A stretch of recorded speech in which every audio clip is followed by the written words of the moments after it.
Thierry, après avoir vu ma vidéo sur le mot amour, voudrait connaître le mot filtre. Filtre d'amour.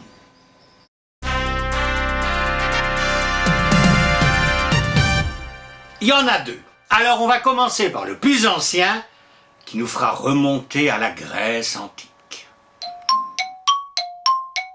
Philtron, en grec ancien, est le moyen de se faire aimer. De là, ça va devenir un charme pour se faire aimer, et de là, un breuvage, avec la même fonction. Et les Romains vont reprendre ce philtron au grec, et ils vont appeler ça philtrum, et ils vont mettre un pH, parce que les Romains ont l'habitude de transformer le phi grec en pH. Nous allons les imiter pour quantité de mots, philosophe, etc. Et le philtrum romain, c'est un filtre amoureux, en fait c'est un breuvage magique. Et à partir du XIVe siècle, on va utiliser ce mot pour créer notre filtre qu'on écrit avec pH.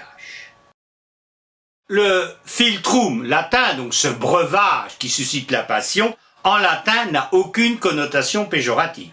Au contraire.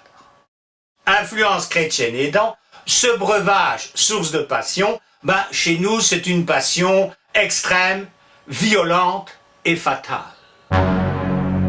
Comme en témoigne Richelet en 1680. Alors en fait, donc dictionnaire français contenant généralement tous les mots tant vieux que nouveaux, etc. C'est en fait le premier dictionnaire de langue française tel quel, donc qui explique les mots en français. Allons au mot filtre, qui dans son dictionnaire se trouve à la lettre F. Donc il fait une faute d'orthographe. Mais il dit filtre ou fil, donc il dit que ça peut aussi s'écrire avec pH. C'est un substantif masculin. Il vient du grec, en latin filtrum, breuvage amoureux. Alors il ajoute, c'est en général tout ce qui se fait, qui se dit et qui se donne à la sollicitation du démon, afin de se faire aimer. Et alors il ajoute une parenthèse qui donne des méditations. Il y a des femmes qui se servent de filtres amoureux pour obliger leur galant refroidi à les aimer comme auparavant. Ça fout des frissons quand même. Voyons maintenant le filtre que nous utilisons pour faire du café. Lui est d'origine germanique. Il viendrait de filtir. Alors, en fait, la petite étoile que vous trouvez à la gauche du mot signifie qu'on n'a jamais trouvé de trace écrite de ce mot. C'est une reconstitution faite par des linguistes. Mais en francisque, ça désignait l'étoffe obtenue à partir de poils ou de laine. Ce mot est aussi à l'origine de feutre.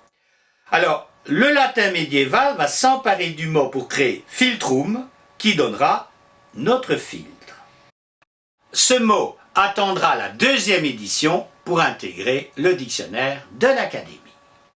Filtre, substantif masculin, papier, étoffe, etc., au travers de quoi on passe une liqueur que l'on veut clarifier. Filtre fin, filtre délié, on a fait passer cette liqueur par le filtre. On imagine les vieux sorciers au milieu de leurs appareils. S'il n'est pas dans la première édition du dictionnaire de l'Académie, c'est parce qu'il s'agit essentiellement d'un terme technique, qu'on retrouve notamment chez Ambroise Paré, chirurgien du XVIe siècle.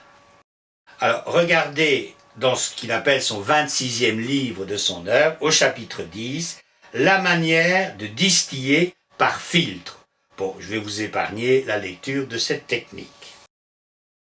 Bon, enfin, l'Académie rattrape son retard et intègre filtre dans sa deuxième édition avec une définition qui ne changera pas au cours des temps. De la deuxième à la 8e édition, elle consacre 3 lignes pour définir le mot filtre. Actuellement, pour définir filtre, il lui faut 21 lignes, donc c'est vraiment un accroissement. Alors cet accroissement s'explique par le développement de la technicité des machines et aussi le développement du sens figuré. Vous voyez, il est passé par le filtre de la critique. Ça, on n'avait pas avant. Bon, alors pour ceux que ça intéresse, le filtre à café apparaît dans le dictionnaire de l'Académie en 1935. À votre avis, est-ce qu'on pourrait infiltrer un filtre d'amour dans un café qu'on a obtenu grâce à un filtre ?